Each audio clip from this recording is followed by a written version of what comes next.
Mi nombre es Antonio Geraldo. Yo soy presidente electo de la Asociación Psiquiátrica de la América Latina. También soy CEO de ABP, Asociación Brasileña de Psiquiatría.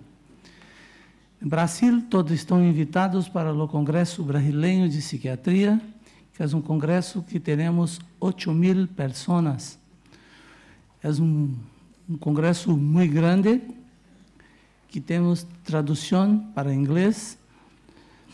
É um congresso que temos muitas pessoas de todos os países que têm uma boa psiquiatria. Temos pessoas de cerca, mais ou menos, 30 países.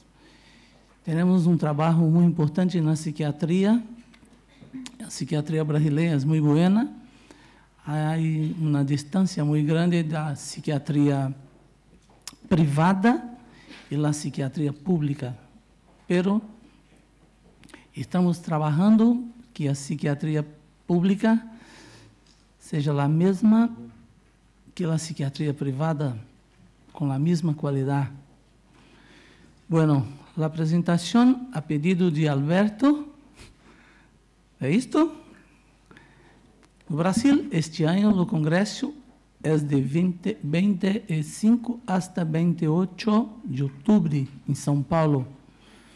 Para 2018, que estão todos invitados, é 17 hasta 20 de outubro também. Se queres conhecer a ABP, temos um Facebook, temos também um site, que é www.abp.org.br de Brasil. Estão todos invitados também a conhecer o Rio de Janeiro, que é onde temos a sede da ABP. Quem quer receber algo do Brasil, dos trabalhos que fazemos, me dá a tarjeta, que teremos prazer, e mandar também a nossa revista, que é a melhor revista de medicina da América Latina. Hoje, a psiquiatria é a melhor revista de todas as áreas de las ciências do Brasil. É muito boa. Toda em inglês, porque as pessoas não vão ler uma revista em português. Bueno, vamos falar agora. Eu hablo portunhol, pero eu vou tentar falar espanhol, pelo meu amigo Rodrigo, que me cobra muito isto. Hablamos, sí, también tenemos el Congreso da Asociación Psiquiátrica de la América Latina en Brasilia, Distrito Federal en Brasil, en 2018. Y espero tener una mesa da COFALP y todos los franceses también para hacer una asociación franco-brasileña de psiquiatría. Las playas agradecen. Muy bueno. Vamos falar agora. Alexia Alonso, psiquiatra e professor de psiquiatria da Universidade Médica de Harvard. Yes? Habana. Essa letra não é minha. De Habana. Vice-presidente e fundador da Associação Franco-Cubana de Psiquiatria e Psicologia. Professor coordenador de la Asignatura de Psiquiatria do Hospital Universitário Calixto Garcia. Quando escrevi isto, el Dios sabia, agora solo Deus. E também o Carlos Rubalcaba, psiquiatra e professor de psiquiatria da Universidade Médica de Habana, secretário da Associação Franco-Cubana de Psiquiatria e Psicologia, responsável da consulta de solo Deus, de adicções do Centro de Saúde Mental de Habana. Viega. Alexis. Comenzamos. Antes que todo, Bueno, muchas gracias a todos los organizadores de este congreso por darnos la oportunidad de venir aquí, sobre todo días después de vivir momentos tan difíciles en el Caribe como ustedes conocen. Esto ha sido de cierta manera un escape. Bueno, nuestro texto se titula Contención en Psiquiatría, Experiencia Clínica Cubana, es lo que nos ha pedido el comité organizador de este congreso a través del doctor Velasco. El primer hecho reconocido en la historia de la psiquiatría como tratamiento moral y la anulación de la contención mecánica ocurrió en el siglo XVIII en París, cuando Pinel le quita las cadenas a los enfermos mentales en la Bicêtre, donde estaban recluidos los hombres, y en la Salpêtrière, donde estaban las mujeres. Este intento humanista evolucionó hacia una realidad diferente. La de un lado se proyectó para evitar el abuso en el trato a los enfermos mentales, y en el otro ignoró la necesidad objetiva de que en algunas circunstancias es necesaria la contención mecánica o física. Existen diferentes métodos de contención en psiquiatría: la verbal o psicológica, la farmacológica, etc.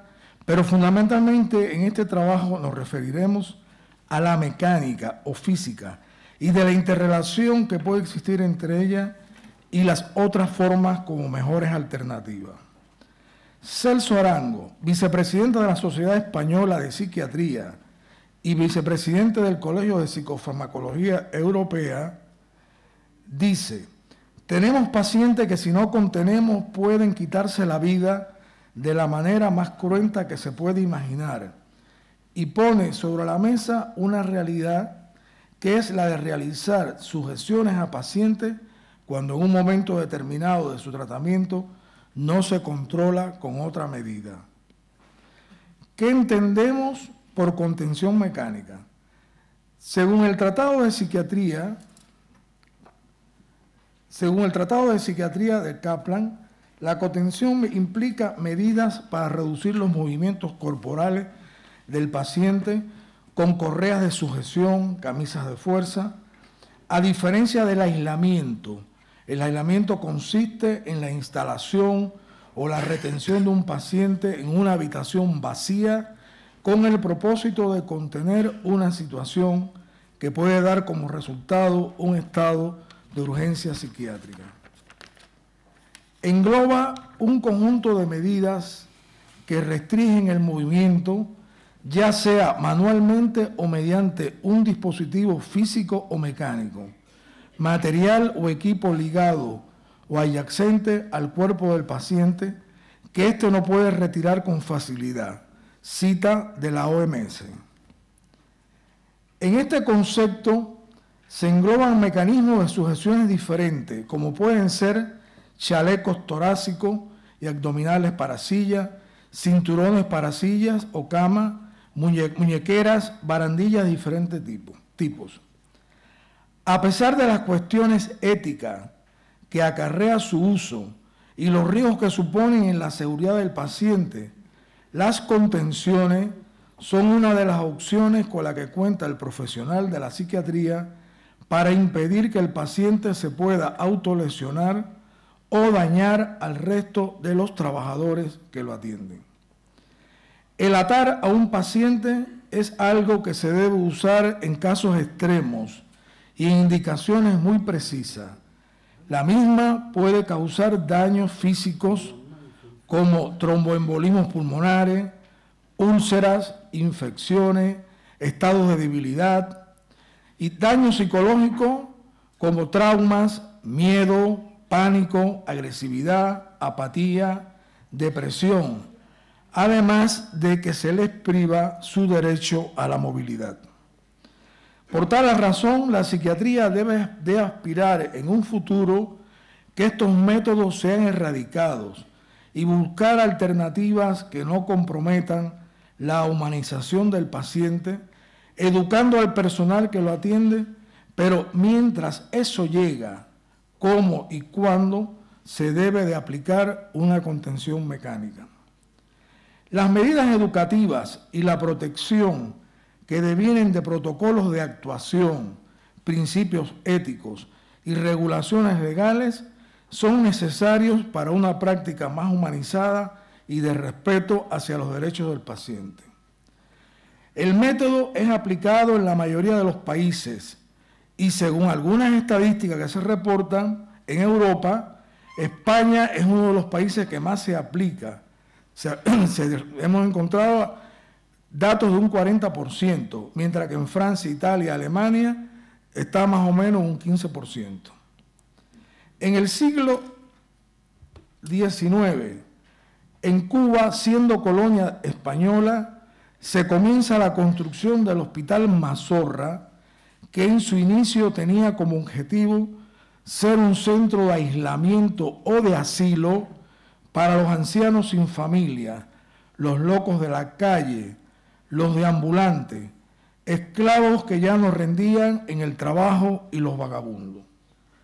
Durante las primeras décadas del siglo XX, se convierte en hospital de dementes con predominios de pabellones, con rejas, camisas de fuerza, pero no existía ninguna regulación legal ni ética para estas prácticas.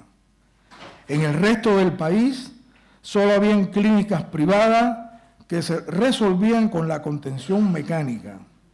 En el campo, las familias preferían el aislamiento dentro de la propia vivienda, teniendo una habitación dentro de la casa o fuera de ella con seguridad.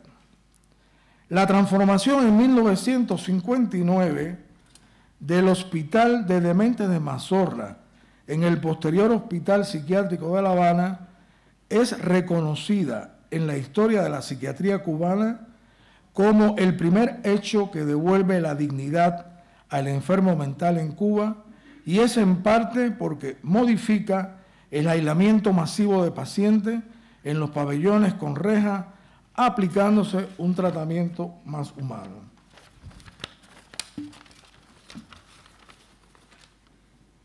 En el desarrollo de la psiquiatría cubana durante las primeras décadas del siglo XX, se construyen hospitales psiquiátricos en cada provincia y se crean los servicios de psiquiatría de los hospitales generales, donde no existen habitaciones de aislamiento ni tampoco camisas de fuerza. Aunque en el Hospital Psiquiátrico de La Habana y en otros como el de Santiago de Cuba, sí quedan todavía algunas habitaciones de aislamiento, pero muy pocas. Por lo tanto, actualmente el recurso más usado en la contención mecánica son las bandas de telas de algodón para evitar los efectos dañinos de la fricción. La restricción siempre se hace en la cama donde está hospitalizado el paciente, el cual siempre o casi siempre tiene un acompañante de la familia, quien ha dado el consentimiento de esta indicación. El familiar acompañante es importante porque ayuda al personal de enfermería en el aseo del paciente y en los demás cuidados, incluyendo la alimentación. El consentimiento se debe obtener desde un principio y cuando el paciente no tiene familiar, se le solicita a la Comisión de Ética Médica del hospital. Aspectos legales de la contención física o mecánica. El uso de la contención física o mecánica resulta muy controvertido, pero se acepta hoy en día como inevitable, encontrándose indicado en el control de las alteraciones de conducta y en la agitación psicomotriz, con riesgo para el propio paciente y para terceros. Su indicación ha de ser médica y optar por la medida que resulte menos restrictiva. Potencialmente las contenciones suponen una vulneración de derechos fundamentales del paciente y precisan el respeto y el reconocimiento estricto de los preceptos médico-legales y éticos de los facultativos y demás profesionales implicados en su aplicación. Por eso se hace necesario, al hablar de contención, revisar los aspectos legales que garanticen su adecuada indicación. Cuba se ha sumado a los acuerdos y regulaciones legales de carácter internacional en las últimas décadas, creando también sus legislaciones propias que garanticen que la contención mecánica, al igual que la farmacológica, se aplica dentro de un marco médico legal. Hemos revisado algunas legislaciones internacionales y citamos dentro de ellas la siguiente: la Declaración Universal de Derechos Humanos, en su artículo 1, la Resolución 46-119 del 17 de diciembre de 1991 de la Asamblea General de las Naciones Unidas, el dossier de la OMS de Salud Mental y Derechos Humanos con un nuevo enfoque, Unidad de Salud Mental y programas especializados de la OPS, Organización Panamericana de la Salud, la Ley de Salud Mental de la República Dominicana y la Ley de Salud Mental y Derechos Humanos de la OMS del 2003. Legislaciones nacionales. Nuestras legislaciones, muchas de ellas en respuesta a las internacionales, algunas de ellas son las siguientes. El primer aspecto legal protector de los derechos del hombre en nuestro medio proviene de la Constitución de la República del 24 de febrero de 1976, en su artículo 50, donde el Estado garantiza el derecho a la atención médica y gratuita de los cubanos. En segundo lugar, la Ley de Salud Pública, la Ley número 41 de 1983, con sus artículos 36, 36 y 38 del capítulo 2, sección 9, y el decreto número 139, reglamento de la Ley de Salud Pública en su artículo 23, donde establece el tratamiento a los pacientes con trastornos psiquiátricos en los hospitales del Sistema Nacional de Salud y la atención médica hospitalaria que brinda en la red de unidades para la atención a pacientes encamados. La resolución ministerial número 35 del 2010, que es el Reglamento General de los Hospitales Psiquiátricos.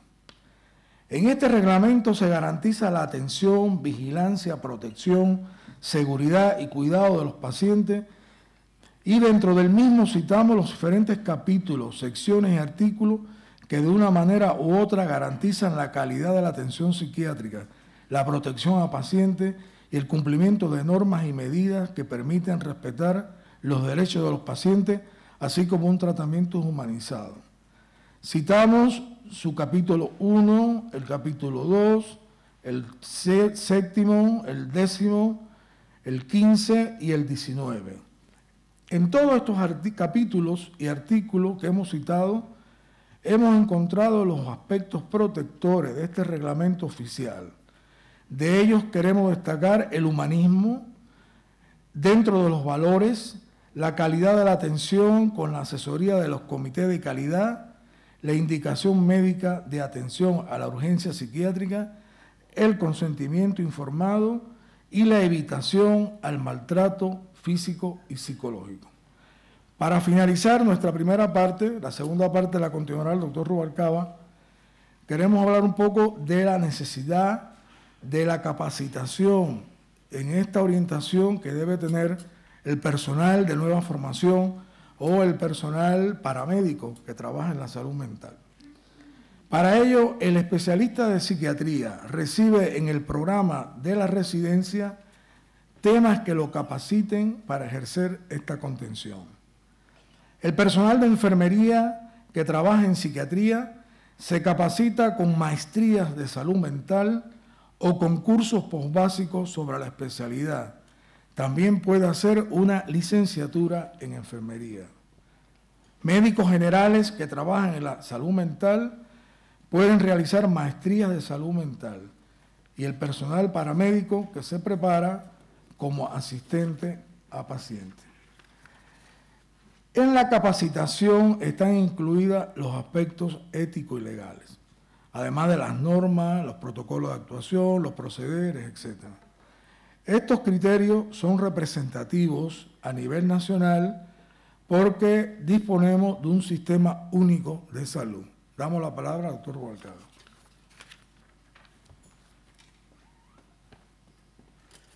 Las normas de procedimiento de la contención mecánica en nuestro país.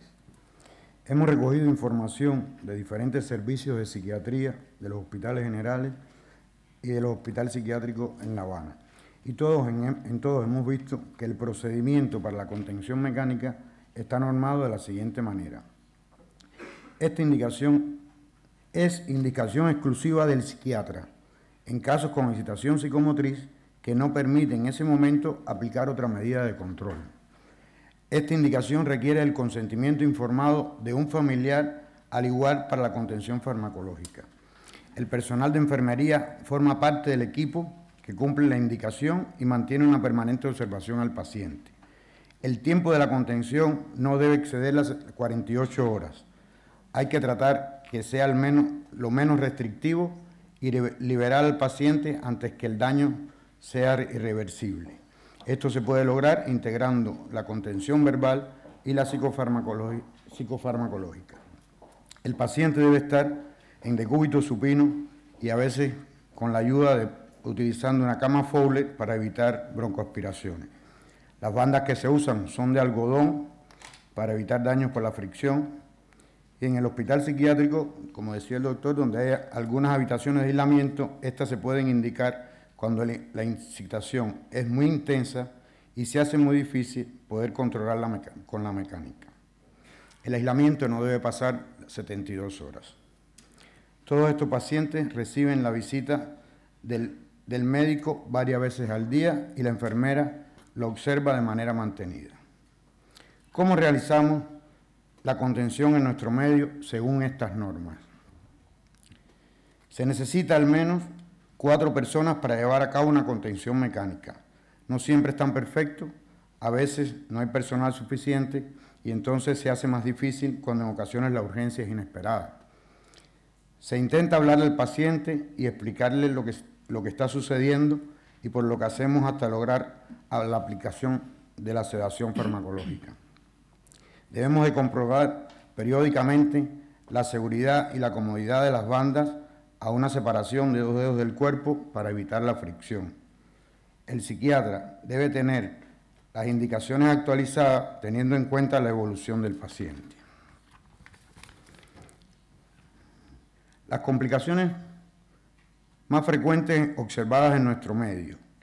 En la entrevista realizada en distintos servicios de La Habana con relación a las complicaciones observadas en un paciente restringido, hemos recogido las siguientes. En primer lugar, lesiones en la piel por la fricción. Segundo lugar, broncoaspiración. Tercero, incremento de la excitación en las primeras horas hasta que aparece el efecto de medicación y incremento de la excitación al final de la contención porque el paciente ya desea que lo libere. Y el negativismo. Algunas estadísticas obtenidas. Primero debemos aclararles que no existe un control estadístico oficial que recoja la contención como acción a nivel de la estatal, o sea, a nivel de la provincia o del ministerio. Para esto hicimos un registro en los diferentes hospitales de la ciudad de La Habana, en 3 grandes hospitales, el Hospital Enrique Cabrera, el Servicio de Psiquiatría del Hospital Calixto García y en el Hospital Psiquiátrico de La Habana durante 6 meses, haciendo una revisión de las microhistorias clínicas de los cuerpos de guardia donde se atienden las urgencias. En 2 cuerpos de guardia de psiquiatría de los hospitales generales de La Habana, durante los primeros 6 meses, en el año 2017, fueron atendidos cerca de 4.000 casos. En cada cuerpo de guardia se consideraron como urgencias psiquiátricas el 50% de los casos, o sea, cerca de 2.000 casos.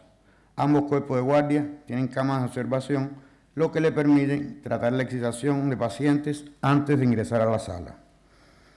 En ambas salas de observación se les indicó contención mecánica entre 15 a 20 casos por mes, lo que en los 6 meses sumó un total de 90 a 120 casos, representando un 6% aproximadamente.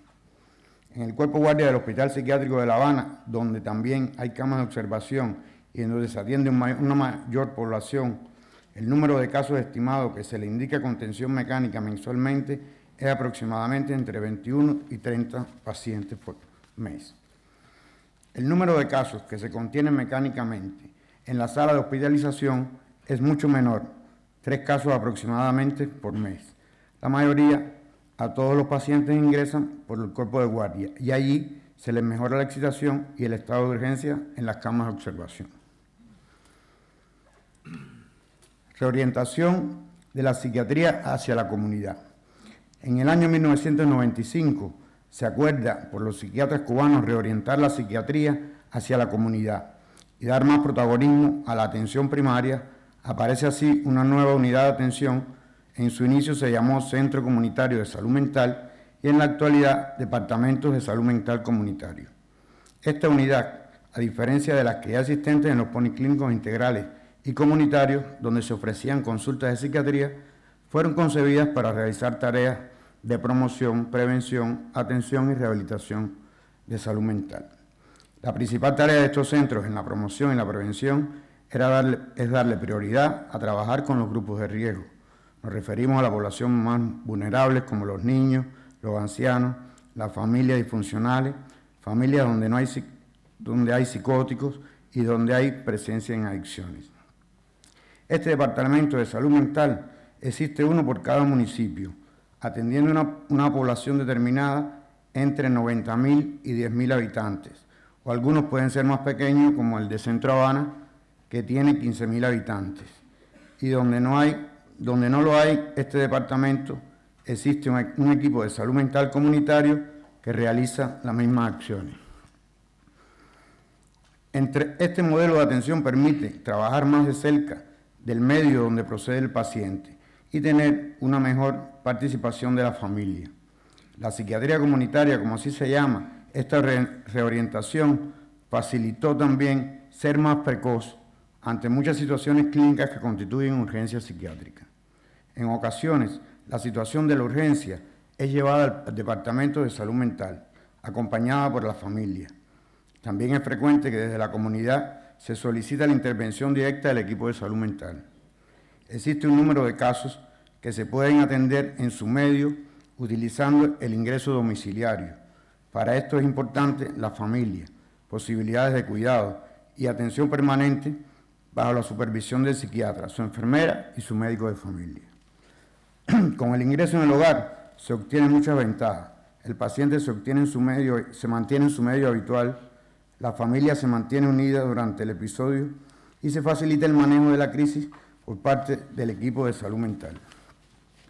Aunque estos casos que pueden atenderse en el hogar, el 90% de las urgencias deben ir al hospital por las complicaciones que pueden presentar estos pacientes, lo que significa que hay un 10% más que podemos resolver dentro de la comunidad.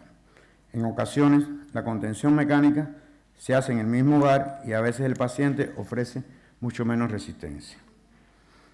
Ya como algunas consideraciones generales, para finalizar, podemos comentar que con esta organización comunitaria la atención a la urgencia puede ser más precoz y la participación de la familia es más posible. Vemos como positivo el ingreso en el hogar, posible en algunos casos.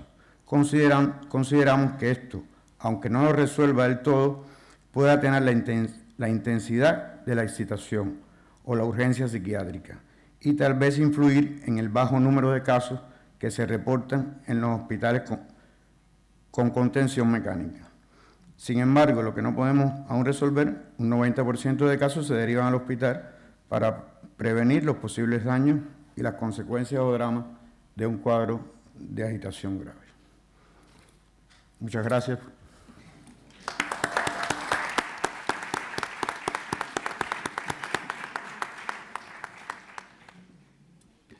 Ahora tenemos Jean-Luc Marcel, chefe de polo del Centro Hospitalario Santa-Ana.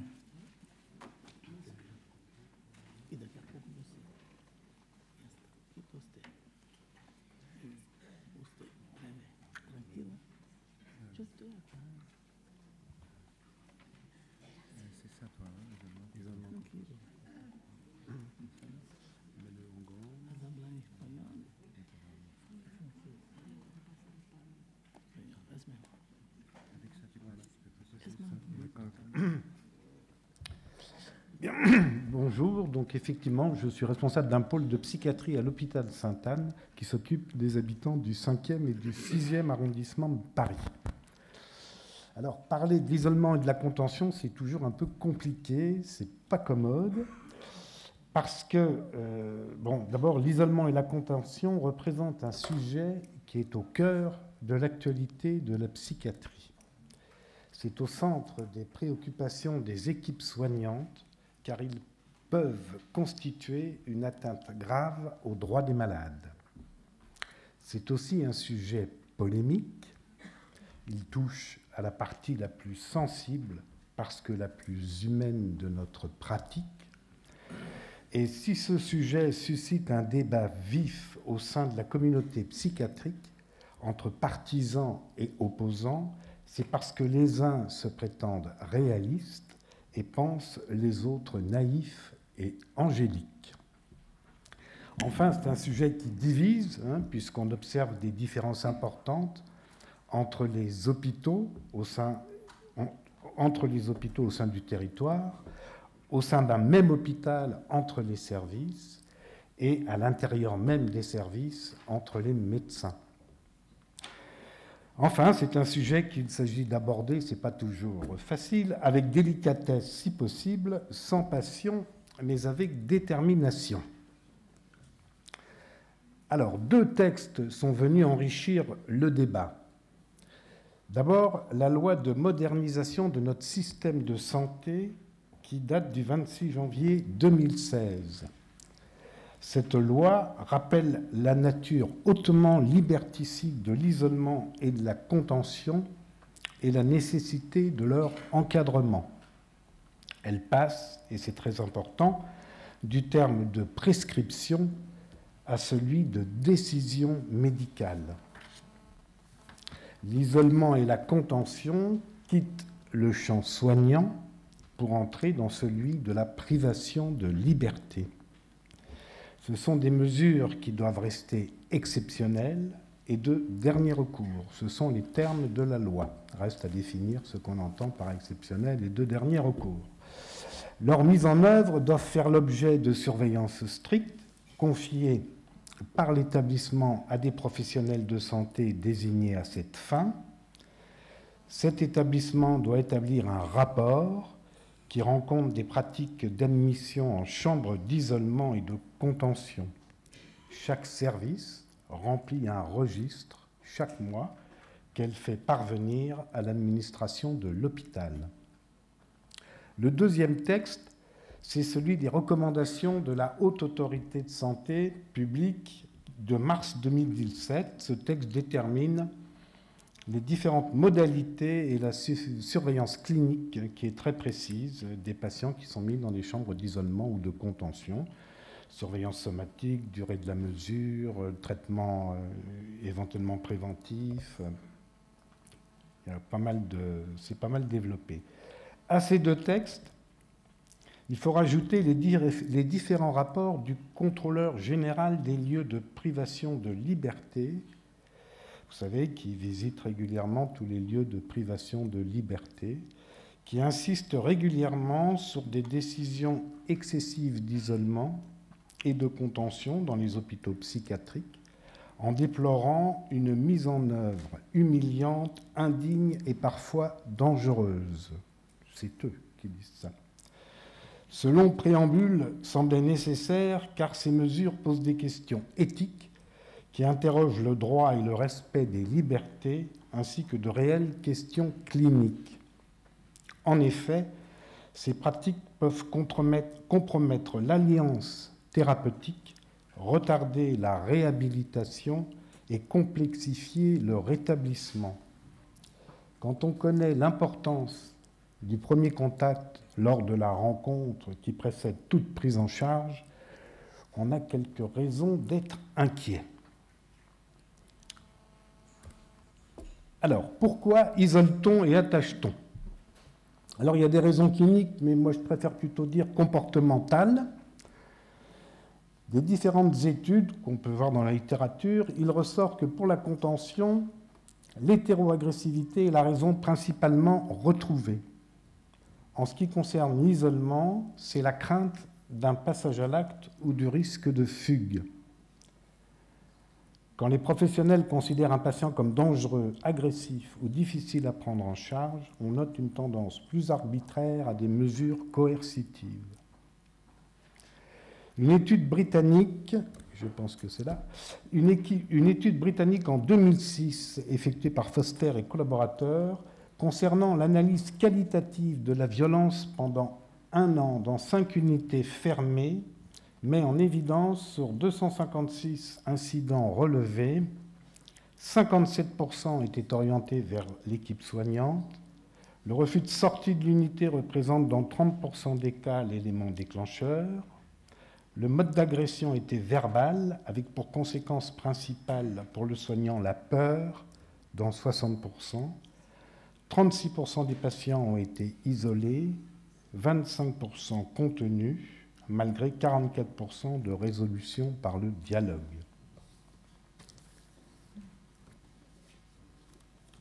Alors, aborder la dangerosité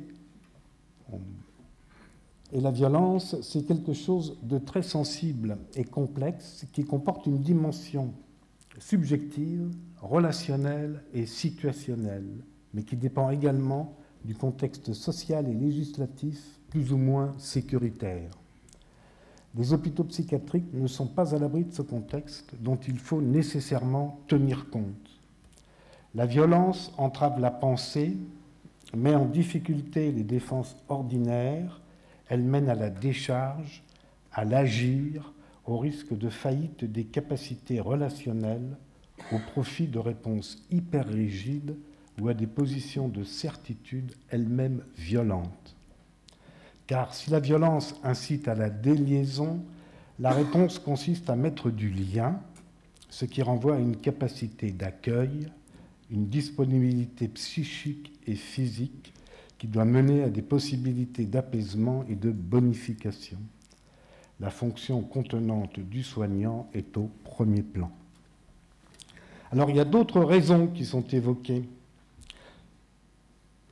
Il y a la perte de culture au sein de l'institution psychiatrique, notamment par rapport à celle qui existait auparavant. Elle peut être notamment liée à la disparition des infirmiers psychiatriques en tant que tels. Ça date de 1995. Et à l'arrivée de personnes très bien formées sur le plan infirmier, avec une certaine culture du protocole, souvent assez rigide, et une formation moindre sur le plan psychiatrique, encore moins psychopathologique. Cette perte de culture est liée également à la perte d'identité professionnelle. Auparavant, les infirmiers étaient formés par l'institution pour l'institution. On a aussi mis en avant la diminution des effectifs infirmiers. C'est très souvent évoqué, c'est rarement prouvé. Il faut quand même des effectifs suffisants. Également, le changement d'habitude dans les prescriptions médicales d'urgence, les prescriptions médicamenteuses d'urgence. La réponse médicamenteuse aux situations d'urgence est rendue plus complexe par les précautions qui désormais les encadrent. Par exemple, le risque des accidents, notamment cardiaques, en lien avec la prescription de psychotropes, est réel, mais il est peut-être surestimé.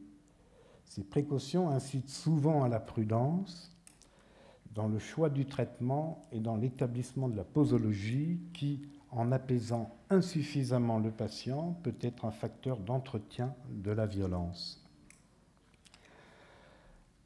L'idéologie sécuritaire de la société ambiante qui nécessairement a des répercussions sur chacun des soignants, avec pour corollaire une plus grande intolérance à l'agressivité, notamment verbale.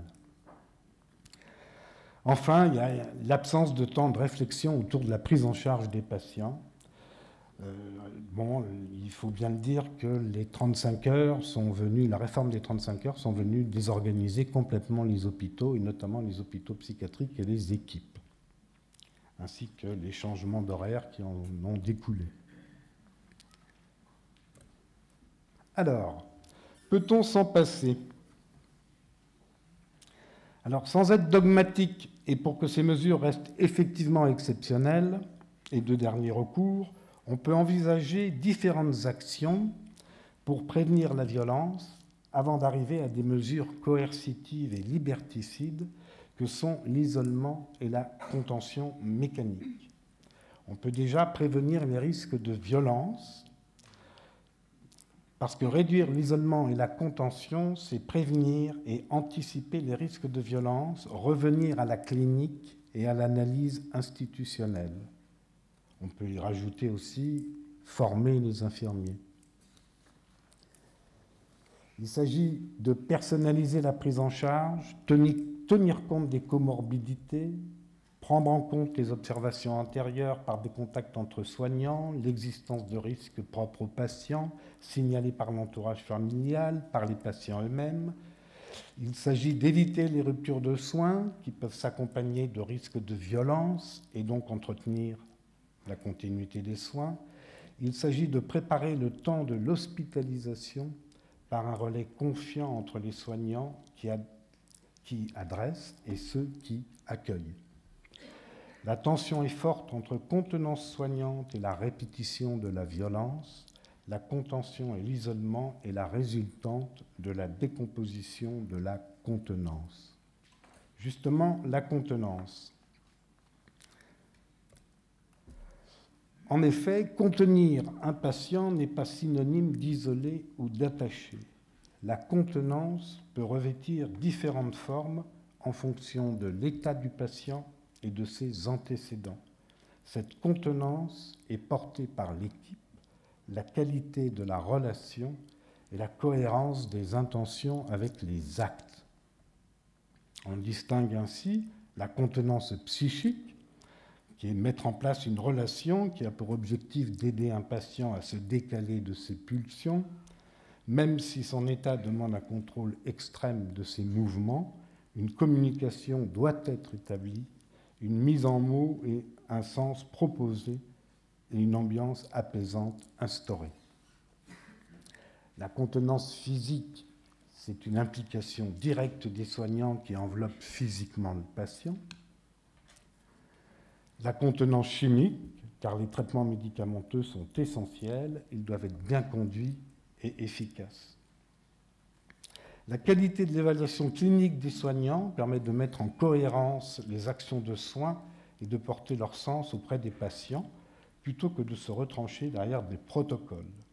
Par exemple, certains services admettent systématiquement des patients sous contrainte dans des chambres d'isolement. Alors, on peut également aussi veiller aux capacités de contenance de l'équipe pluridisciplinaire, à sa disponibilité, à sa cohésion, d'où l'importance des réunions institutionnelles, de prendre le temps de penser les soins en équipe.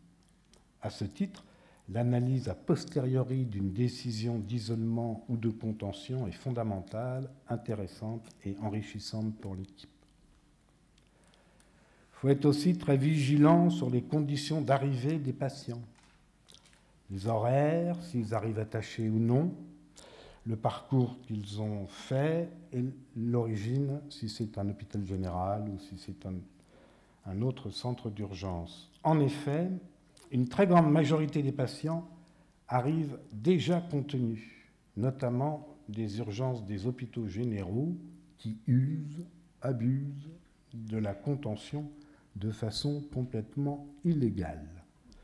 Il est toujours plus facile d'attacher que de détacher, ce qui n'est pas sans poser quelques problèmes, surtout la nuit. Il est difficile de demander à deux infirmiers qui sont dans un service de détacher un patient qui arrive contenu, précédé souvent d'une description catastrophique, ce qui ne correspond pas toujours à la réalité. Il faut donc éviter les protocoles d'admission, donc personnaliser l'accueil, réfléchir à l'architecture du service, c'est très important. Elle doit être adaptée avec des espaces apaisants et pensés par les équipes soignantes, ce qui n'est pas souvent le cas. Enfin, pratiquer une politique d'ouverture. Il est intéressant de constater que plus un service est fermé, plus le recours à l'isolement et à la contention est important.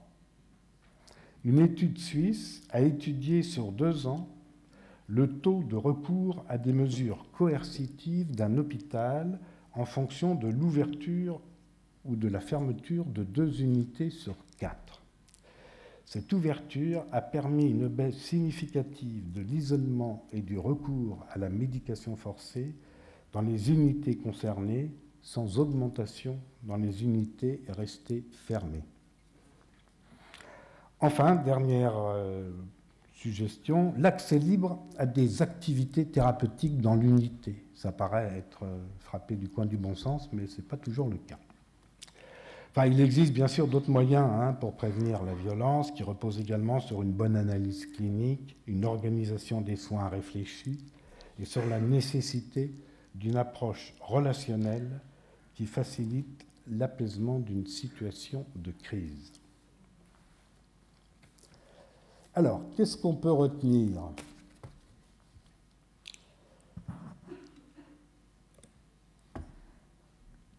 Bon, comme j'ai essayé de vous le montrer, aborder la contention et l'isolement en psychiatrie, ce n'est pas une chose toujours facile, car ces mesures coercitives sont toujours très mal vécues par les patients, ça c'est une constance, et aussi très culpabilisantes pour les équipes soignantes.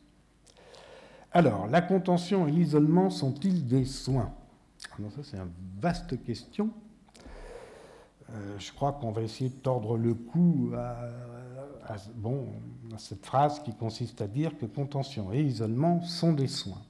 Il n'y a actuellement aucune étude scientifique qui prouve que ce sont des soins.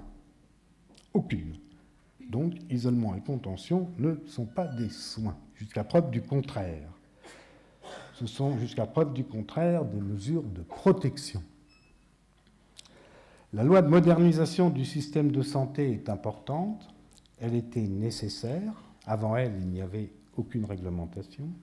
Elle représente une évolution fondamentale dans la perception de l'isolement et de la contention qui s'écarte du champ soignant pour entrer dans celui de la privation de liberté.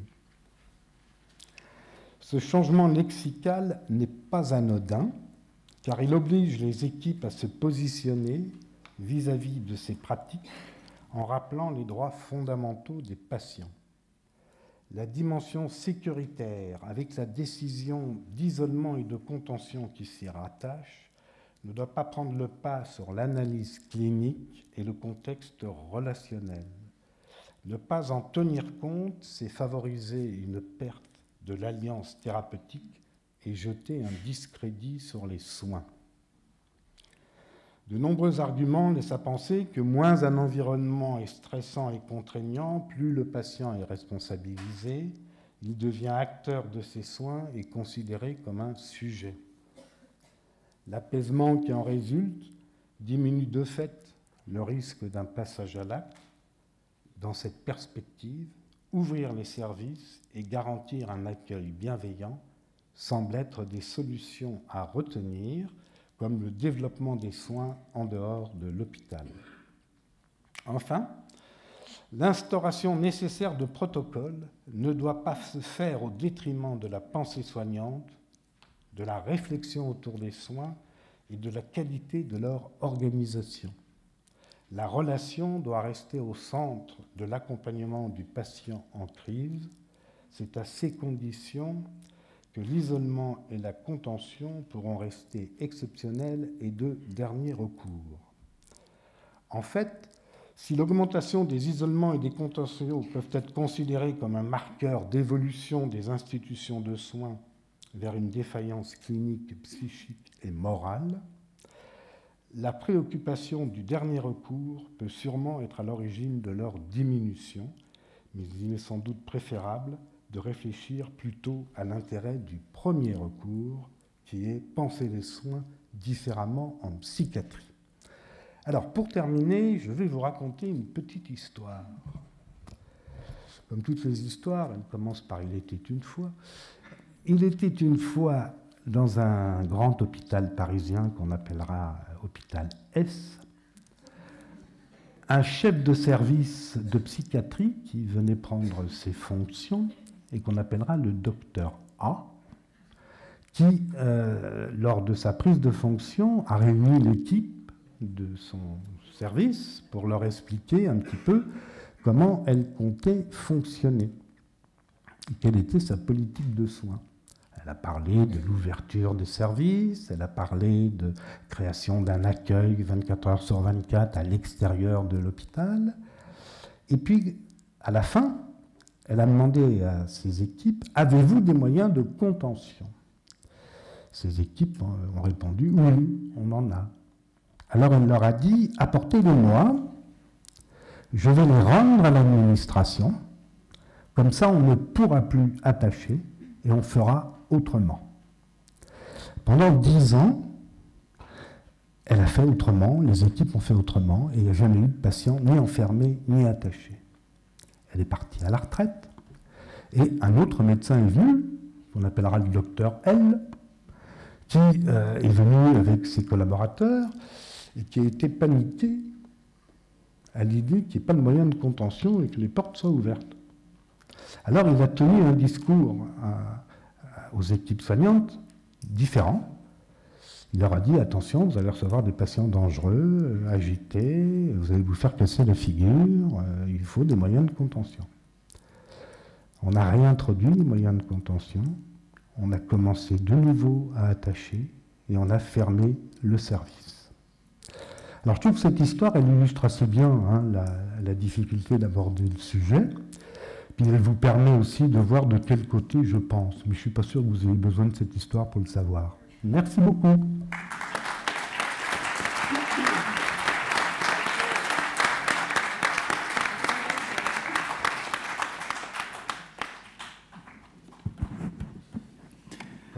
Agora vamos falar de Julieta Flores Bacino, chefe de serviço do Hospital Evita de Lanús, Buenos Aires, Argentina.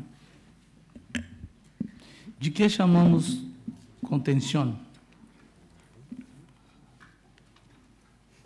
Bueno, esto está bien así, ¿no? Esto no estuvo. No, no. Lo voy a sacar.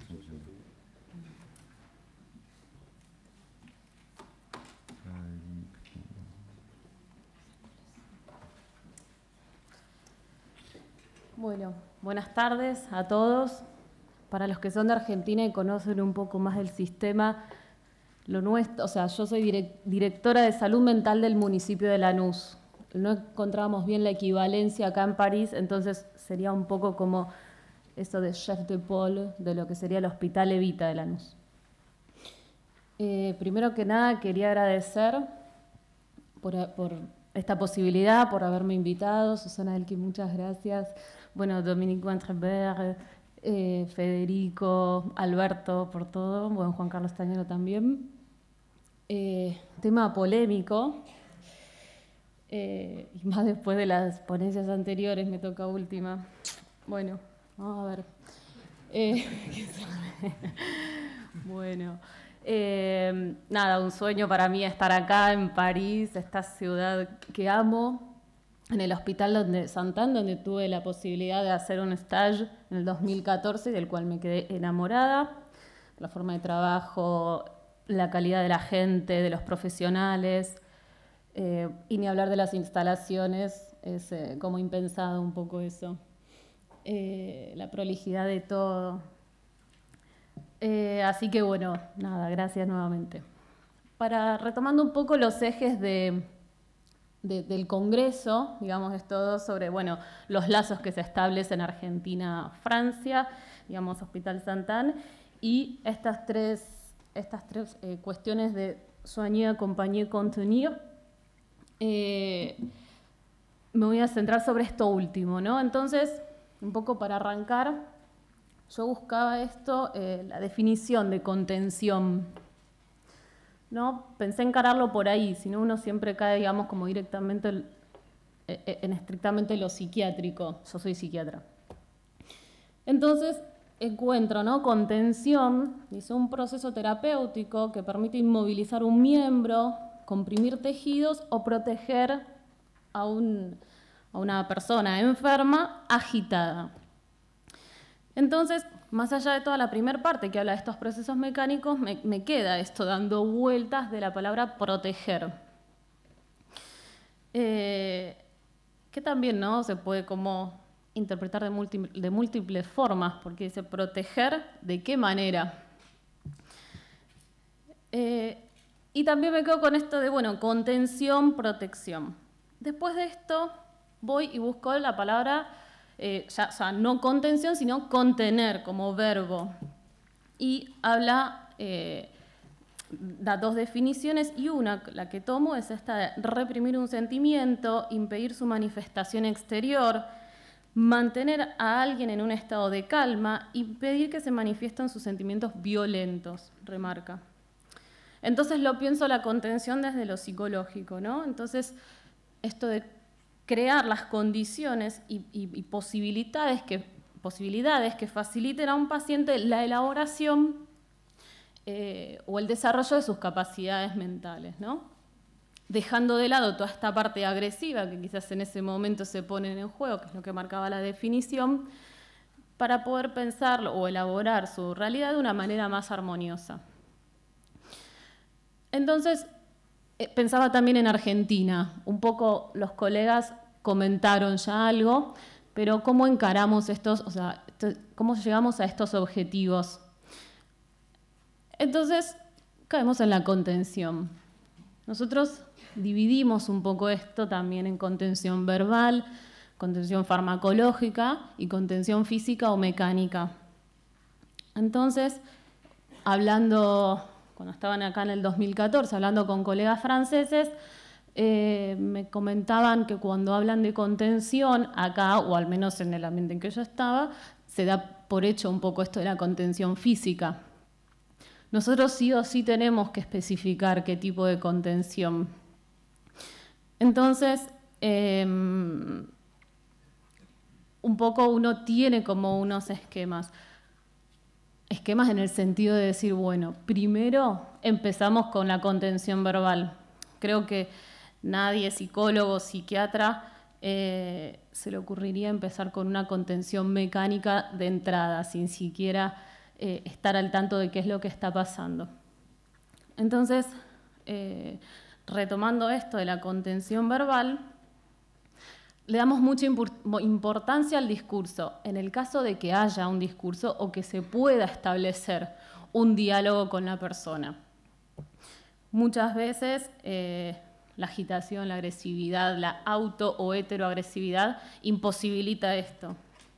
Entonces, dejando de lado esos casos, cuando sí se puede, se lo toma como una herramienta terapéutica totalmente eficaz.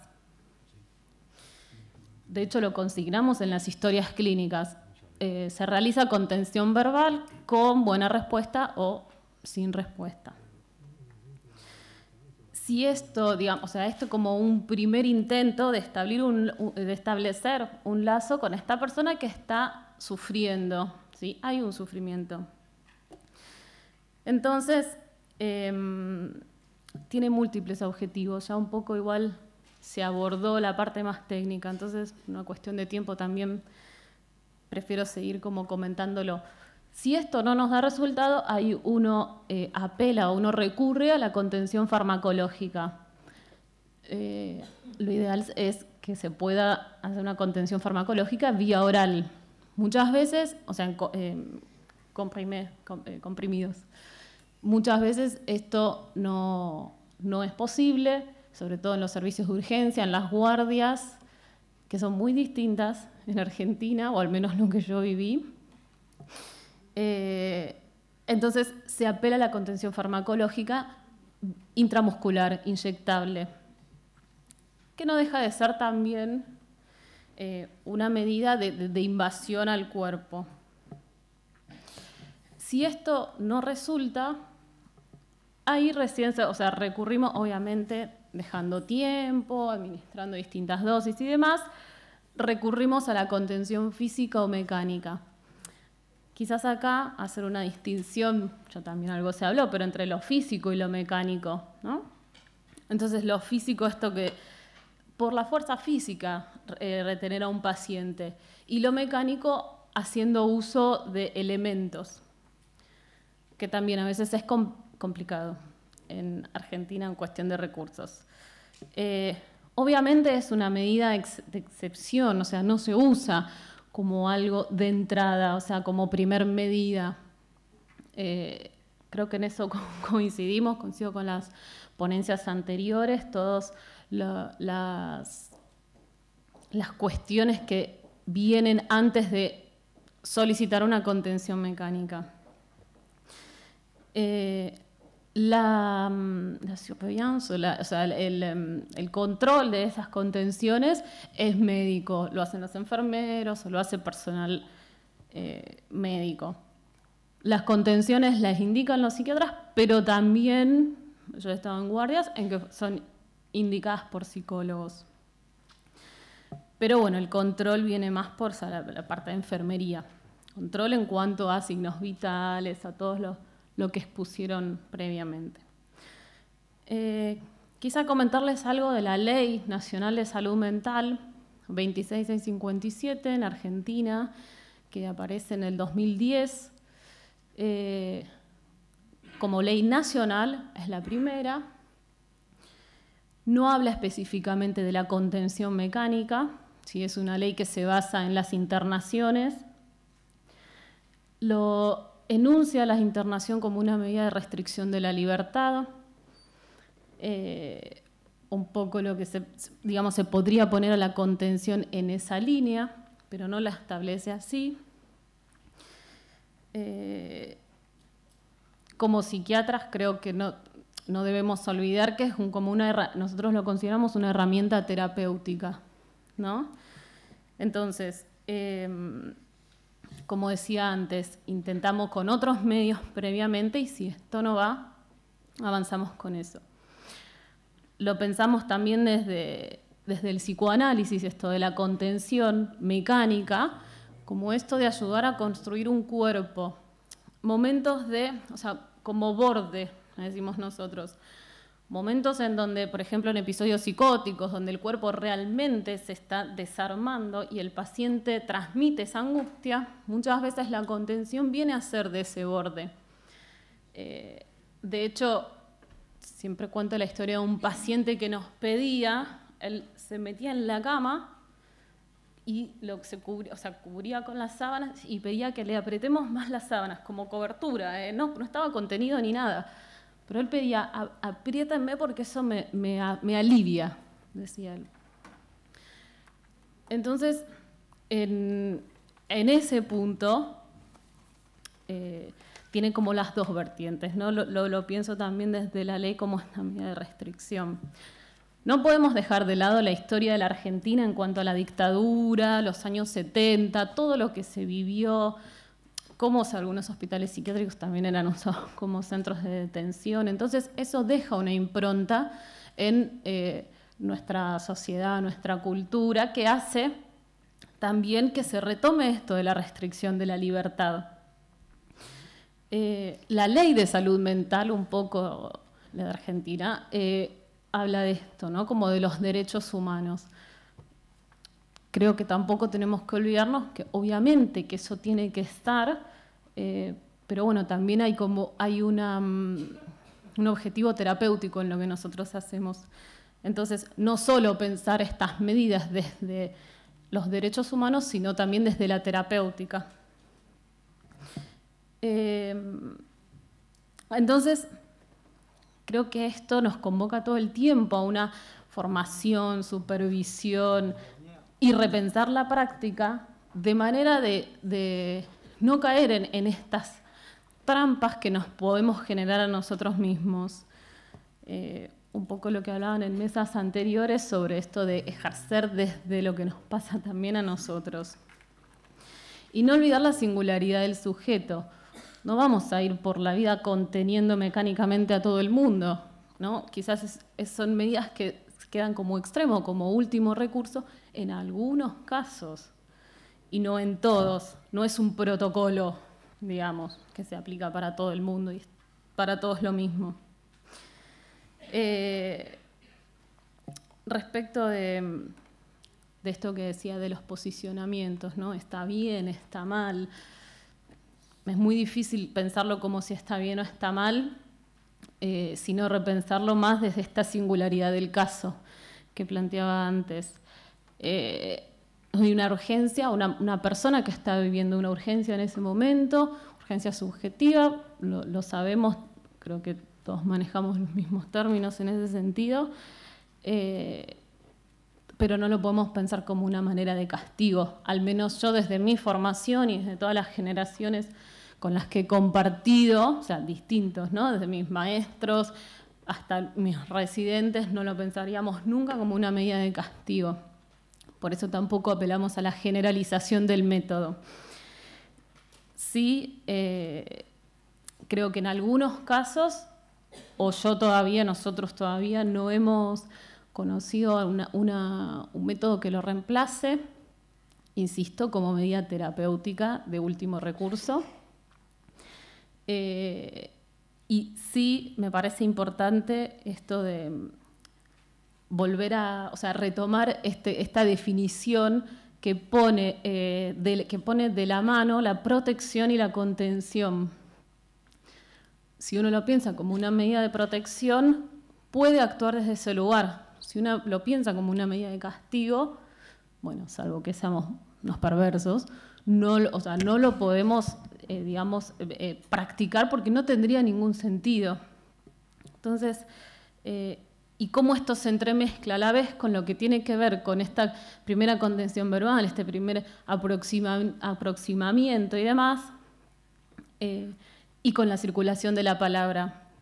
Con esto cierro con un caso, un paciente, que fue mi paciente, muy, muy grave, nos llevó mucho tiempo, yo lo veía con otra psiquiatra, tenía 18 años, digo tenía porque ahora tiene más, no es que le haya pasado nada trágico, pero en ese momento con una descompensación psicótica gravísima, no aflojaba con nada, no se compensaba con nada. Fue muy difícil, lo encaramos, estuvo internado en la sala de internación, y él en un momento, yo empezaba mi carrera de psiquiatra, digamos, estaba en la residencia, y me tocan una guardia sola, que subo, porque me llama la enfermera de que estaba todo mal, y subo, y me lo encuentro a él, el paciente rompía las cosas, no había manera de frenarlo, estaba muy mal, una labilidad afectiva terrible, alucinado, y subo y ya había roto una luz. Entonces le digo, ¿qué te pasa? ¿Qué pasa, fulanito? X. Y me dice, nada, y no podía parar de moverse. Entonces le digo, yo ya lo venía viendo hace meses, bueno, tranquilo, ahora viene tu papá, vamos a ver, vení, vamos para allá. Yo lo quería llevar a la habitación a ver qué pasa. Y me dice, Juli es a mí me dicen Juli por Julieta. Juli, dame un abrazo. Y yo como que me quedo así, ¿te parece? Claro, yo le voy a preguntar, ¿te parece? Entonces, dame un abrazo. Y yo no sabía qué hacer, yo en ningún libro había leído qué tenía que hacer, si lo tenía que abrazar, si no. Siempre a uno le dicen, ojo con los pacientes que están muy violentos porque a uno le pueden pegar. Y yo dije, ya fue, lo abrazo, si me pide un abrazo. A mí me generaba ternura él. Y lo abrazo. Y él se queda así, no es que me abraza. Mi corazón se me salía porque tenía mucho miedo y dije, ahora me pega. Entonces lo abrazo y hace... Y me dice, me da paz. Entonces pienso esto, ¿no? Como de la... Yo sí lo pienso ahora. En el momento no supe lo que hice. Yo respondí a esa pedido, a esa demanda. Y yo ahora pienso, fue una forma de contención física. Yo puse mi cuerpo, puse mis brazos alrededor de su cuerpo, donde él queda así. También que me expuse también, pero se calmó. Cuando lo suelto, gracias, me dice, y se fue a la habitación. No tuve que inyectarlo, no tuve que darle medicación, no tuve que contenerlo a la cama. Entonces digo, bueno, cómo a veces esto, ¿no? Más allá de hablar de contención, todo lo que esto se genera, contención sí, contención no, es esto de escuchar también qué le pasa a ese otro que está sufriendo y qué nos dice, ¿no? Qué nos pide. Así que, bueno, nada, gracias, no me quiero extender más por el tiempo.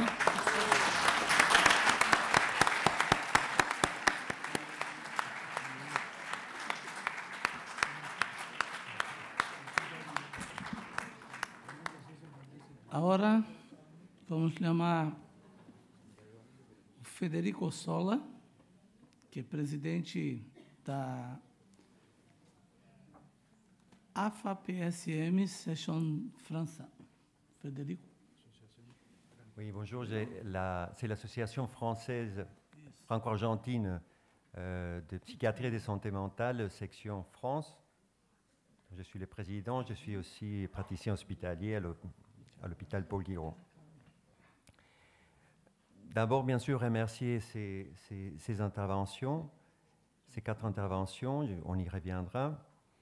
Je voulais tout d'abord quand même mettre en relief cette proposition un peu tripartite qu'on vous a faite, dans le sens que le sous-titre de ces pratiques actuelles, c'est soigner, accompagner, contenir.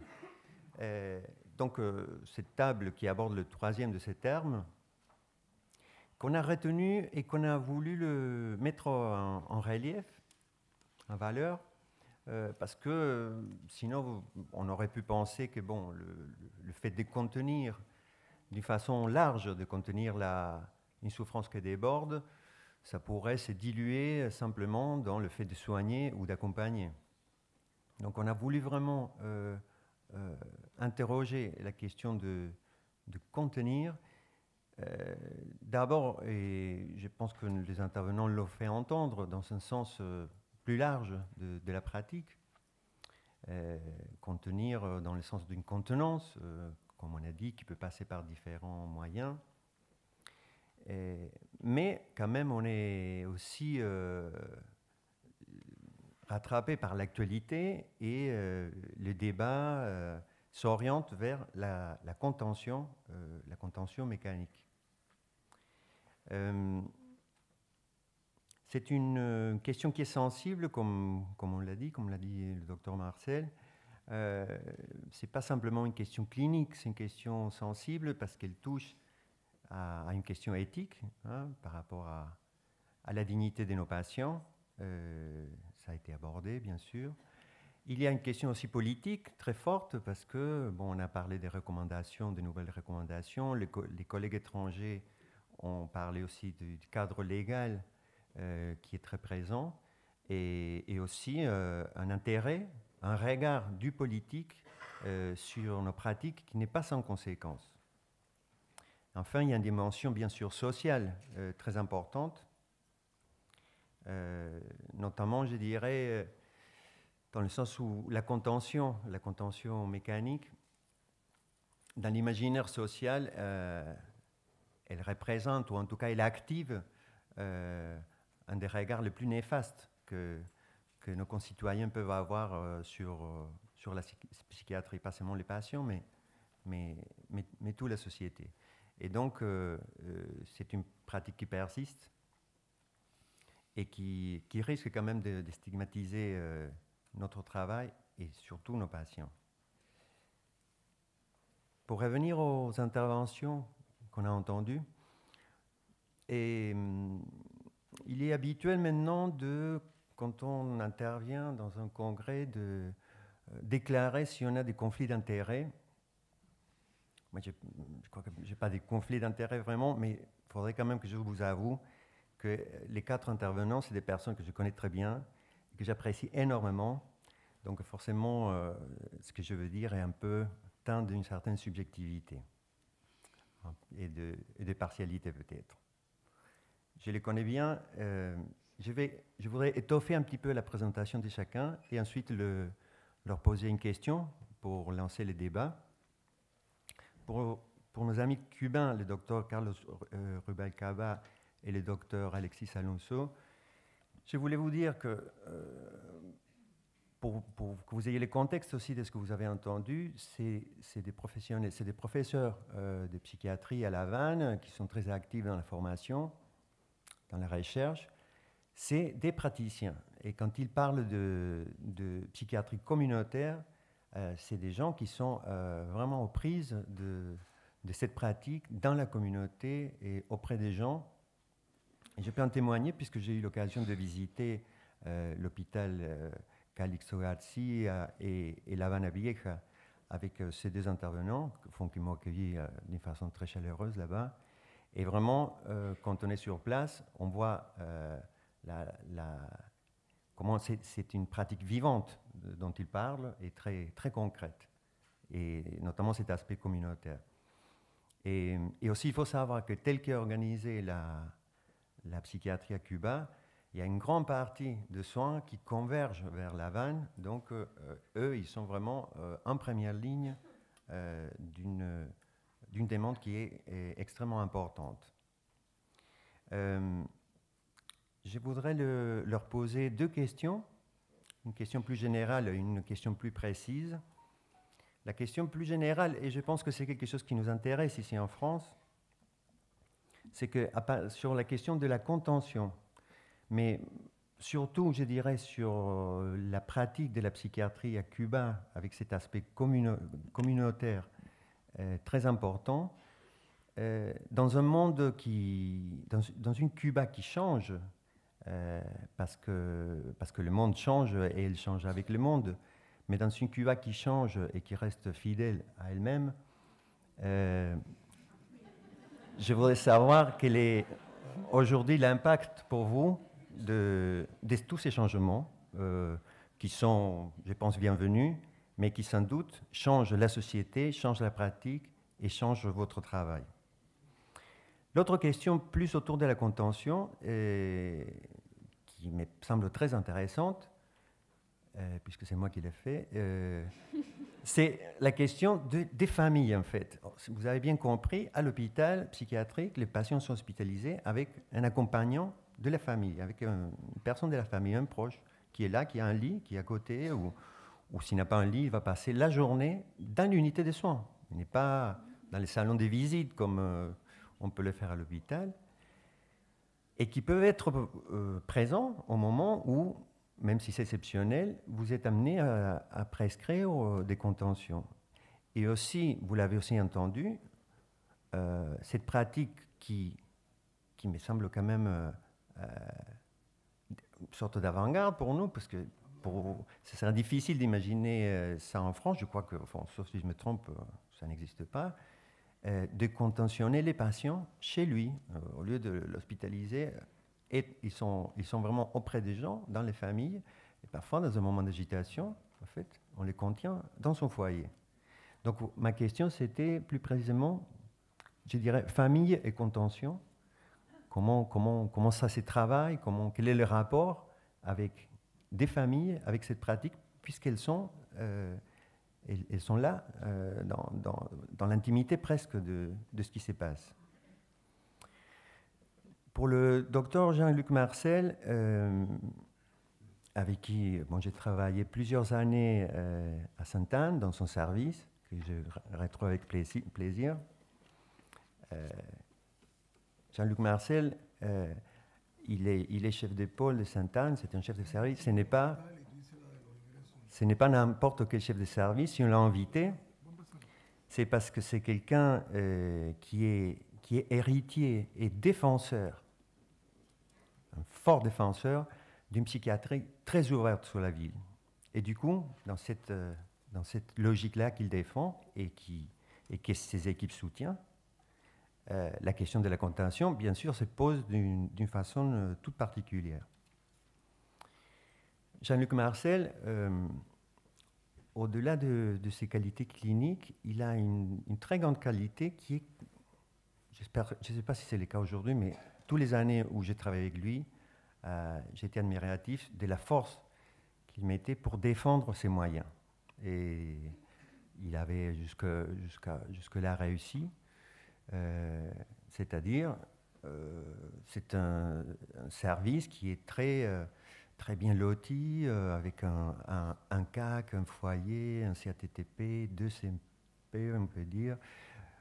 Bref, et lui, il a su, dans tous les mouvements qu'on a tous vécus, arriver à défendre son service, ses moyens, ses équipes. Du coup, je vais lui poser deux questions traîtres. Ça ne l'étonne pas. Et la première, c'est, j'ai l'impression que dans sa présentation, quand il a évoqué le rapport des contentions avec l'équipe et les équipes soignantes, et notamment le nombre d'infirmiers, bon, il disait que peut-être la réduction du nombre d'infirmiers n'augmenterait pas forcément la contention, ce n'était pas très clair. Donc je voudrais qu'il nous précise ça, parce que pour moi, je pense quand même que autant à Sainte-Anne ou à Paris, on peut avoir certains conforts encore de pratique. Quand on s'éloigne dans des lieux qui sont un peu désertés, où les moyens manquent cruellement, j'imagine une unité d'hospitalisation avec des infirmiers très très nombreux. Je crois qu'on sort de là d'une question clinique et on est en plein question politique, c'est-à-dire est-ce qu'on ne contentionne pas beaucoup aussi parce qu'on n'a pas 1 ou 2 infirmiers de plus qui pourraient être à côté de notre patient et le contenir autrement. Voilà. C'est une première question. La deuxième question, Jean-Luc Marcel, sur la question de la contention, il a une position radicale. Alors, là, tout à l'heure, il me disait, non, moi, je ne suis pas radical. Mais quand je lui disais ça, pour moi, c'est plutôt un compliment que je lui faisais, parce que je pense qu'il faut, dans ces débats, quelqu'un qui a une position. Il faut plusieurs positions pour un débat, et c'est important d'avoir une position qui est ferme et qui est déterminée. Et lui, vous l'avez senti, il l'a. Et pour Jean-Luc Marcel, l'isolement et la contention ne sont pas thérapeutiques, ce n'est pas des soins en tout cas, et il nous a parlé de protection. C'est un moyen de protéger les patients, mais ce n'est pas du tout de soins. Donc ma deuxième question, c'est comment s'il pourrait déployer un petit peu cette nuance entre soigner et protéger. Parce qu'on pourrait penser qu'on fait beaucoup de choses pour protéger nos patients, qui en même temps sont des soins. Et est-ce que la contention, l'isolement, qui ne sont pas des thérapeutiques, mais qui sont des moyens de protection, voilà, comment articuler ces deux questions, protection et soins, quelle est la différence que tu ferais? Pour la troisième intervention de Julieta Flores-Valsino, qui est une amie, qui est une compatriote, déjà vous dire qu'il ne faudrait pas que sa jeunesse vous trompe. Julieta, c'est une pointure en psychiatrie. C'est quelqu'un qui assume une responsabilité très importante. C'est difficile de trouver les corrélats en France, en tout cas à l'hôpital de Lanús, qui est en même temps un hôpital historiquement pour les Argentins. Je ne pourrais pas là vous déployer cette histoire, mais historiquement, dans l'histoire de la psychiatrie argentine, il est très chargé, symboliquement, cet hôpital. Donc ça redouble un peu cette charge, cette poids de cette responsabilité. Et en plus, un hôpital qui dessert une partie très importante, un secteur énorme. Vous savez, en Argentine, les dimensions, parfois, se démultiplient. Donc, sachez que quand même, ça des populations très, très importantes. L'intervention de Julieta, je crois que je voudrais mettre en relief le fait qu'elle nous parle de discours. Et c'était intéressant parce qu'au lieu d'opposer un peu ces moments de contention mécanique comme l'échec de quelque chose, bien sûr c'est un dernier recours, mais elle nous fait toute une gradation du pratique, du geste, du moment de la prise en charge d'un patient. Et du coup, ça permet d'articuler tout ça, et même la contention, dans un discours, et dans un discours qu'elle veut soignant. C'est dans ce sens qu'elle nous a parlé d'une clinique de bord. Il faut un Argentin pour défendre avec des arguments psychanalytiques la contention mécanique. Bon, elle peut le faire. Elle parle de cette clinique de bord. Ma première question, c'est autour de ça. J'aimerais, Julieta, si tu pouvais déployer un petit peu le bord, parce que ça me paraît important, ça nous parle. Et après, sur cette anecdote qu'elle vous raconte, qui peut sembler un peu loufoque quand on n'est pas argentin, mais quand on est argentin, c'est tout à fait naturel qu'on se tutoie avec les patients, qu'ils vous appellent par un petit surnom, et même qu'on puisse avoir des contacts physiques. Et je me disais que dans cette histoire bien sympathique, ce qui se passe, c'est que tu mets en valeur la question de la subjectivité, c'est-à-dire qu'est-ce que de soi on peut donner quand on contentionne, dans tous les sens du terme. Donc, mes deux questions pour le préciser, c'était si tu pouvais déployer un petit peu la question de la clinique du bord et la place du praticien en tant que sujet dans tout ce qui se passe. Voilà.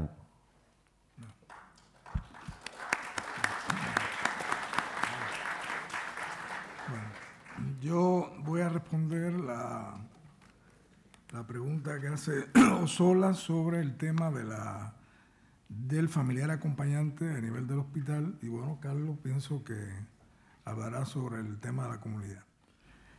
El familiar acompañante es una indicación o una norma, una medida tomada en nuestro país ya desde hace algunos años.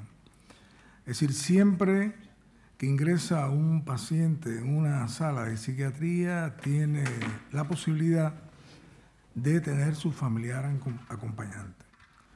Cuando es un paciente que no tiene familia, bueno, no se le niega el ingreso. Se realiza el ingreso, pero como es lógico, sin este recurso, que en la práctica ha devenido como algo muy positivo. Es decir, el familiar actúa como un radar que de manera precoz puede anunciar al personal de enfermería qué está ocurriendo con ese paciente. Independientemente que también ayuda, facilita muchas acciones de cuidado del personal de enfermería, que a veces sabemos que puede estar un poco limitado porque no siempre están las mejores condiciones en cuanto al personal. El tema de la fuga, el tema de la violencia, el tema de la indisciplina en la sala, de cualquier hecho, este familiar puede ayudar. En el tema de la contención, la familia no interviene en la prescripción. Si la familia solicita la ayuda o plantea lo que está pasando y narra las evidencias que documentan al facultativo de todo lo que está pasando. Pero en la prescripción no interviene para nada. Es decir, es el médico, sí, es el médico quien hace la indicación. Ahora bien, si delante del familiar se aplica la contención, una vez que el familiar da el derecho, el consentimiento, se hace delante de él. Esto me parece a mí que es muy importante, muy bueno, porque es una manera de evitar cualquier tipo de exceso en el trato del control físico al paciente. Merci.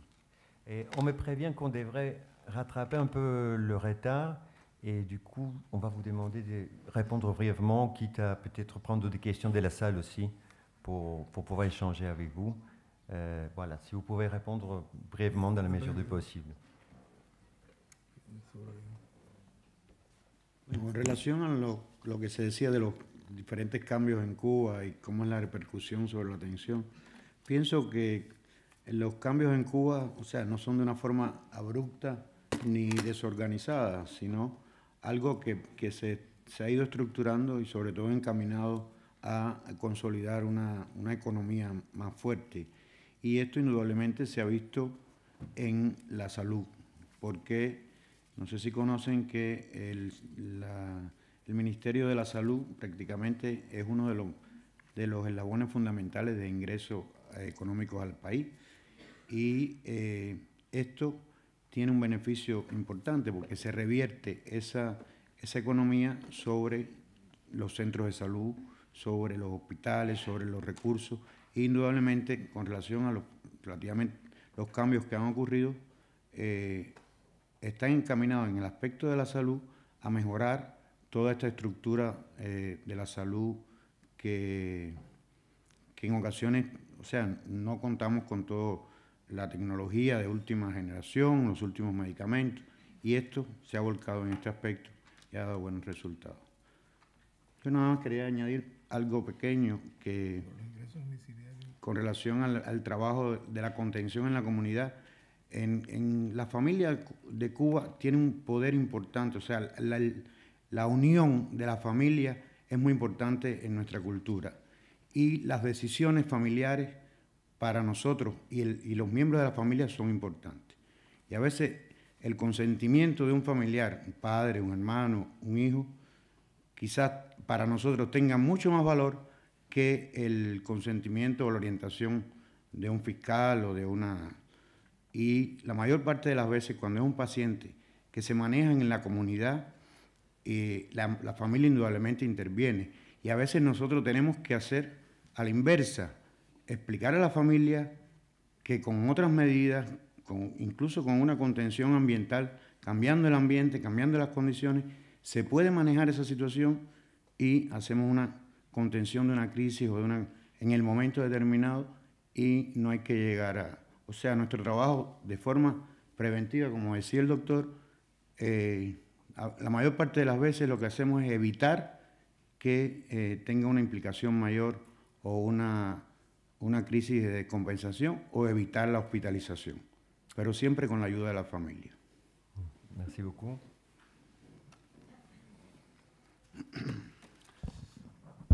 Bon, alors, je m'attendais bien sûr à la question de Federico. Pas de chance, on n'a pas plus d'effectifs infirmiers que les autres. Ça, c'est une certitude. Simplement, l'organisation du travail est différente, et ça, c'est fondamental. Le management des équipes également. Et puis alors, moi, je m'interroge toujours quand on pose cette question. Pas du tout en ce qui concerne Federico, je sais qu'il n'y a aucune intention malveillante. Mais d'une manière générale, quand on fonctionne différemment, c'est louche. C'est louche. Donc il y a un loup quelque part. Donc soit on n'a pas les mêmes malades que les autres, soit on les fait hospitaliser ailleurs, soit on est très riche. Bon, voilà, mais ça, comme ça, vous savez, ça évite de se remettre en cause, hein, c'est beaucoup plus facile. Mais l'expérience prouve que c'est pas vrai. Et ça fait 30 ans que j'entends ce discours-là. Alors j'aime bien, ça me rajeunit quand j'étais interne. Mais quand même, je crois qu'il faut de temps en temps se pencher sur la façon dont travaillent certaines équipes. Ce qui ne veut pas dire qu'on n'attache pas, ça nous arrive exceptionnellement, mais ça nous est arrivé. Et en général, quand on se pose la question et qu'on essaie de voir un peu ce qui s'est passé, on s'aperçoit bien souvent qu'on aurait peut-être pu faire autrement. Il y a quelque chose qui ne s'est pas bien passé à tel ou tel moment. Et d'où l'intérêt de ce que je disais tout à l'heure, de pouvoir se réunir chaque fois qu'on isole ou qu'on attache un patient. C'est comme ça qu'on progresse. Ça te convient? Ça me convient parfaitement, merci. Et alors pour le deuxième protéger, point, soigner. Protéger, soigner, je pense que dans des cas exceptionnels, effectivement, on a besoin de protéger le patient. Il peut se faire très mal, mais c'est exceptionnel. On met toujours ça en avant, mais c'est rarissime. Dans ces cas-là, effectivement, on attache. C'est comme ça qu'on a eu 2, 3 sur les 2 dernières années, mais c'est exceptionnel. Et ça permet effectivement d'accéder aux soins. Ça, c'est intéressant. Protéger pour accéder aux soins. Dans certains cas, c'est effectivement nécessaire. Mais c'est exceptionnel. C'est entendu. Hein, mais c'est vrai, non, mais... Ah. Et alors, ceci dit, je n'ai pas de position dogmatique. Je n'aime pas attacher, mais je n'ai pas de position dogmatique puisque ça m'arrive.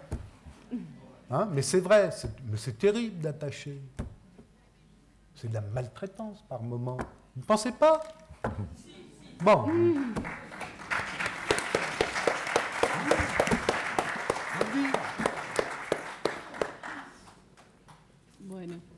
Excepcional, sí. Exactamente. Sí, una aclaración nomás. Como decía Federico, el municipio de Lanús sería como pienso ahora, un arrondissement, pero con 500.000 habitantes. Una cosa así. 500.000. 500.000, sí. Ouais. Y 15 centros de salud. Avec psicólogo y psiquiatra. Retomando esto que marcaba hace 2 minutitos, así dejamos para las preguntas. Yo lo marcaba como, o sea, la descompensación psicótica en un momento tan agudo, o sea, hay una destrucción del cuerpo, o sea, el cuerpo se está deshaciendo, eso genera un terrible sufrimiento. Entonces, digo, desde una lectura psicoanalítica, ¿no? O sea, tomar la contención o el contener como freno de ese cuerpo que se está deshaciendo y que en la práctica quizás nosotros lo vemos excepcionalmente cuando tomamos estas medidas, como el paciente se alivia. Este ejemplo que yo cuento, en el cual sí, en Argentina es más común que uno tutee al paciente o que tenga algún tipo de contacto, no es con el único. No ando abrazando a todos los pacientes, pero, claro, pero me ha pasado con otro, también no había caso, no quería recibir una medicación inyectable, no quería vía oral porque decían que lo estaban envenenando, entonces, y solo el hecho de agarrarle el brazo y decirle, bueno, tranquilo, al paciente lo calmó. Entonces, digo, a veces es muy difícil para nosotros porque hay que poner una distancia y demás, pero a veces estas cosas de la contención tienen un efecto. Y respecto del otro, ¿no? De la posición nuestra, o sea, por eso yo marco esto, la importancia de la formación, la supervisión y el análisis propio de uno, porque todo el tiempo, o sea, nos jugamos nosotros como sujeto, me parece, o a mí me ha pasado y me pasa, en ese tipo de intervenciones. Cuando este paciente a mí me pide un abrazo, algo a mí se me jugó también, que yo digo, bueno, ya fue, lo abrazo. Entonces, por eso marcaba como la importancia de estas 3 cosas, también desde una lectura psicoanalítica. Voilà, des réponses très précises qui nous donnent un peu de temps pour la salle.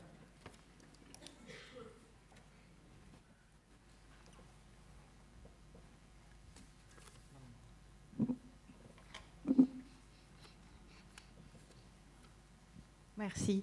Je voulais faire plutôt des remarques, ça peut être aussi éventuellement des questions.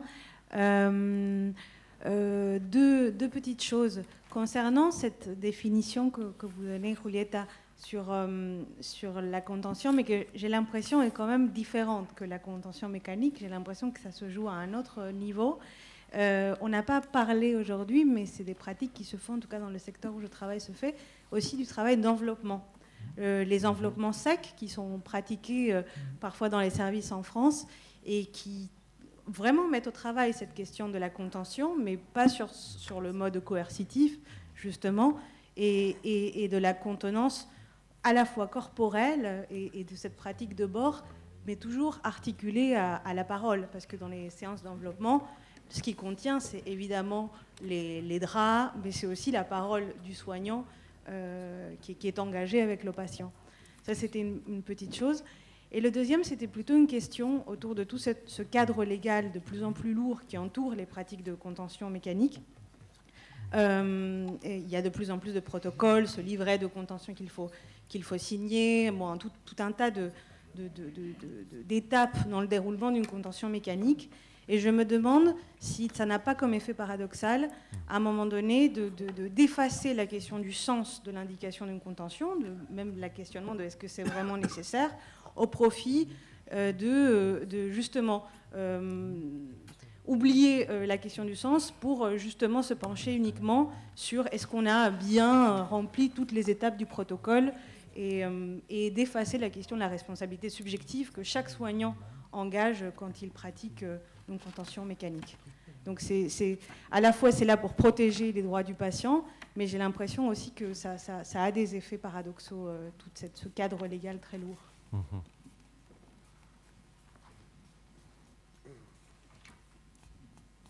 Si je veux juste ajouter un point, Temple Grandin, qui a écrit Ma vie d'autiste, c'est un des premiers grands écrits d'autiste, se mettait dans une presse à bétail pour soulager ses angoisses. Donc la contention, c'est aussi parfois une solution pour certains. Ce n'est pas nécessairement une mesure coercitive. Solo tenemos 1 minuto, pero Alberto dio más 5 minutos. Sí, Julie. Creo que lo que tú mostraste es lo que yo quise decir, compartir con ustedes en términos de nuestra propia condición. Y si puedes decir 2 palabras, simplemente, o a la mesa en general, de si la intuición puede ser una forma de saber operar, ¿no? ¿Hasta qué momento, ¿no? La intuición se desarrolla. ¿Alguien quiere? A ver,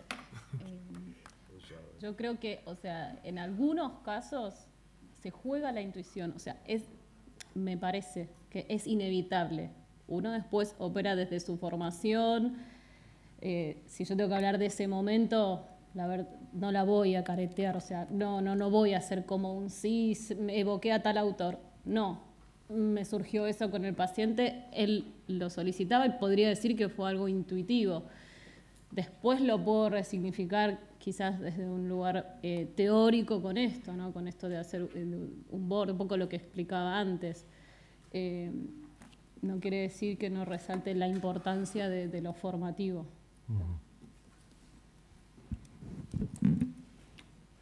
Una pregunta más y solo. Perfecto. Oui, je voulais juste revenir sur la phrase sur Temple Grandin et sur son livre. Oui, effectivement, c'est évoqué dans cet ouvrage qui est assez connu. Simplement, la différence, c'est que c'était son souhait à elle. Voilà, c'est une démarche auto-administrée. Et puis surtout, c'est absolument pas étendable à d'autres adultes autistes. C'est très occasionnel. Donc c'est difficile de faire, je trouve, une comparaison avec cette question de la contention qui nous occupe aujourd'hui, si on prend spécifiquement l'histoire de Temple Grandin, qui est effectivement symptomatique, mais pas du tout généralisable.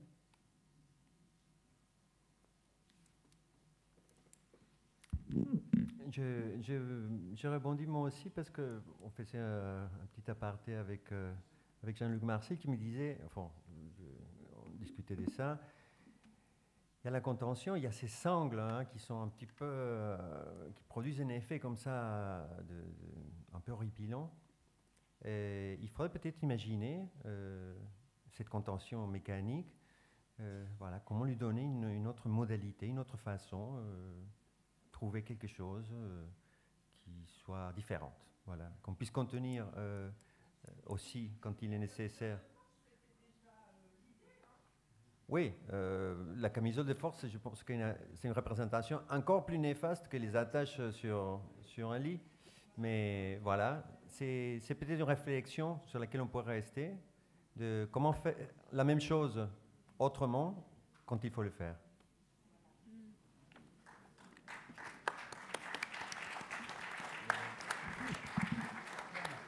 Muchas gracias a todas las personas aquí en la mesa. Y no Brasil hacemos contención, pero hacemos contención a las personas como se puede hacer en su madre. Y si es posible hacer en su madre, porque lo precisa, usted también puede hacer a los pacientes porque los precisan. Solo esto. Gracias. Trata a los otros como trata a sí mismo por su madre.